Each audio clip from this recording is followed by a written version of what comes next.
Hello and welcome viewers. আপনি যারা নেতাজি সুভাষ ইউনিভার্সিটির আন্ডারে পিজি বা ব্লিস বা এমএসসি এই সমস্ত কোর্স করছেন, তো আপনাদের জন্য একটা সুখবর রয়েছে। আপনাদের রেজাল্ট কিন্তু অলরেডি পাবলিশ হয়ে গেছে, যেটার জন্য আপনারা দীর্ঘ অপেক্ষা করেছিলেন।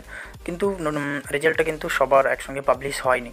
তো ইউনিভার্সিটি জাস্ট একটা স্ট্রিমই পাবলিশ করেছে, আর বাকিগুলো 2-4 দিনের মধ্যেই শীঘ্রই পাবলিশ করবে। তো চলুন, কোন স্ট্রিমটা অ্যাকচুয়ালি পাবলিশ হয়েছে এখানে স্পষ্ট লেখা আছে, all learners are here be inform that the result of MA in education PGED post graduate term and examination. তো এইটারই অ্যাকচুয়ালি রেজাল্ট পাবলিশ হয়েছে।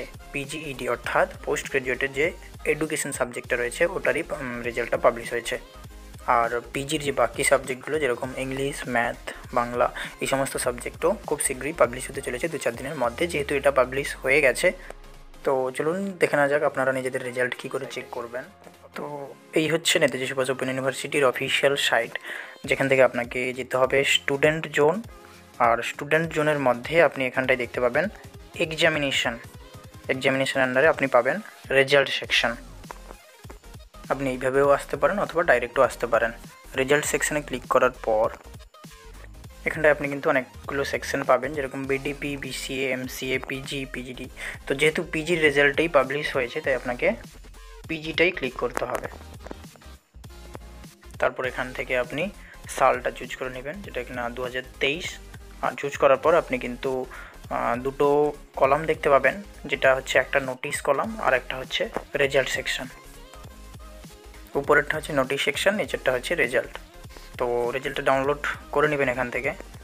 তো পিডিএফটা ডাউনলোড করার পর কিছুটা এরকম দেখতে হবে। পিডিএফটা 10,166 পেজের পিডিএফ। তো আপনারা ভাবছেন এখান থেকে নিজেদের নাম বা সার্চ করবেন কী করে, নিজেদের রেজাল্ট কীভাবে দেখবেন। তো তার জন্য আপনারা একটা কাজ এখানটায় করতে পারেন। এখানটায় দেখতে পাচ্ছেন সার্চ অপশান রয়েছে। এই সার্চ অপশানে গিয়ে আপনি আপনার নাম বা এনরোলমেন্ট নাম্বার সার্চ করতে পারেন। যেরকম আমি এক্সাম্পল একটা নাম সার্চ করে নিচ্ছি। এই যে নাম ধরে সার্চ করার পর রেজাল্টটা কিছুটা এইরকম দেখাবে। তো এখানটায় রেজাল্ট সম্পর্কেও কিছু বলার রয়েছে, যেরকম এখানটায় grand total, result class, grade এই সমস্ত কলাম কিন্তু ফাঁকা রয়েছে এখানটায়, পার্টিকুলার এই ক্যান্ডিডেটের কথা যদি বলি।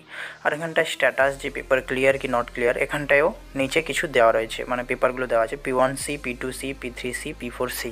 তো চলুন এসবের অর্থ কী বুঝি। এখানটায় যে সমস্ত ক্যান্ডিডেটের সমস্ত পেপার ক্লিয়ার, অর্থাৎ সমস্ত পেপারই দেওয়া রয়েছে, তাদের এখানটায় অল ক্লিয়ার স্ট্যাটাস দেখাবে। আর এই যে grand total, result class, grade এই সমস্ত কিছু তার মার্কশিট আকারে রেজাল্ট পাবলিশ হবে। আর যে সমস্ত ক্যান্ডিডেটের সমস্ত পেপার ক্লিয়ার নেই, তাদের কিন্তু এখানটায় পেপারগুলো, যে সমস্ত পেপারগুলো এ পর্যন্ত দিয়ে রেখেছে সেই সমস্ত পেপারের ডিটেলস কিন্তু এখানটায় থাকবে। এর অর্থ এটাই, যারা ফাইনাল ইয়ারে এক্সাম দিয়েছেন তারা নিশ্চয়ই তাদের সমস্ত পেপার ক্লিয়ার করে ফেলেছেন, তো তাদের কিন্তু রেজাল্ট পাবলিশ হয়ে গেছে। আর যারা কিন্তু ফাইনাল ইয়ারের এক্সাম দেননি, অর্থাৎ ফার্স্ট ইয়ারের এক্সাম দিয়েছেন, তাদের তো এখনও সেকেন্ড ইয়ারের পেপারগুলো বাকি রয়েছে, তো তাদের কিন্তু এখানটায় অল ক্লিয়ার স্ট্যাটাস দেখাবে না, আর এখানটায় মার্কশিটও দেখাবে না, যেহেতু তাদের সমস্ত পেপার ক্লিয়ার করা নেই, নেক্সট ইয়ারে ক্লিয়ার করতে হবে। তো তাদের কিন্তু এটা একটা প্রোগ্রেস রিপোর্ট। আর যাদের ফাইনাল ইয়ার কমপ্লিট হয়ে গেছে তাদের কিন্তু মার্কশিট আকারে রেজাল্ট দেওয়া থাকবে। আমি একটা এক্সাম্পল এখানটায় আপনাকে দেখাচ্ছি। নিচে এই যে দেখুন ক্যান্ডিডেট অহনা বলে নাম দেওয়া রয়েছে, ওখানটায় কিন্তু এর গ্র্যান্ড টোটাল দেওয়া রয়েছে, রেজাল্ট ক্লাস দেওয়া রয়েছে, গ্রেড দেওয়া রয়েছে, আর এখানটায় দেখুন পেপার ক্লিয়ার কি নট ক্লিয়ার স্ট্যাটাসে অল ক্লিয়ার দেওয়া রয়েছে। তো অর্থাৎ এই ক্যান্ডিডেট তার ফাইনাল ইয়ার কমপ্লিট করে সমস্ত পেপার কিন্তু দিয়েছে, যার জন্য এর মার্কশিটটা পাবলিশ হয়েছে। আর সেই হিসাবে নাম্বার ডিস্ট্রিবিউশনটাও আপনি দেখতে পাচ্ছেন। আর বাকি থাকলো যাদের মার্ক ডিস্ট্রিবিউশন এখনও এখানটায় শো করাচ্ছে না, কিন্তু আপনারা নিজেদের এক্সাম ঠিকঠাক দিয়েছেন, তো তাদের ভয় পাওয়ার কিছু নেই, তাদের এক্সাম ঠিকঠাকই গেছে। এখানটায় অল ক্লিয়ার এই জন্য দেখানো নেই বা মেসেজ নেই এখানটায়, যেহেতু আপনার সেকেন্ড ইয়ার এখনও বাকি রয়েছে বা বাকি পেপারগুলো আপনি দেননি, বা ইনকেস কোনো ফল্টের কারণে আপনি যদি ইনকেস কোনো পেপার না দিয়েও থাকেন সেকেন্ড ইয়ারে থেকেও, তবুও কিন্তু এখানটায় এরকম শো করাতে পারে, বা ইনকেস কোনো পেপার যদি কেটে গিয়ে থাকে তাহলেও এখানটায় এরকম শো করাতে পারে। আর যারা জানতে চাইছেন যে যারা ফার্স্ট ইয়ারে এক্সাম দিয়েছেন, যাদের অল ক্লিয়ার হয়নি, তো তা সত্ত্বেও তারা কোন বিষয়ে কত নাম্বার পেয়েছেন সেটা জানার জন্য আপনাকে কিন্তু আপনার যে স্টাডি সেন্টার ওখানটায় গিয়ে যোগাযোগ করতে হবে। আপনার যে প্রোগ্রেস রিপোর্ট বা মার্কশিট যেটাই আপনাকে ওখান থেকে প্রোভাইড করা হোক না কেন, ওখানটায় কিন্তু ডিটেলসে সমস্ত কিছু লেখা থাকবে। আর আপনি এটা মনে করে কিন্তু আপনার স্টাডি সেন্টার থেকে কালেক্ট করে নেবেন, কেননা স্টাডি সেন্টারগুলো কিন্তু এগুলোর দায়িত্ব নেয় না।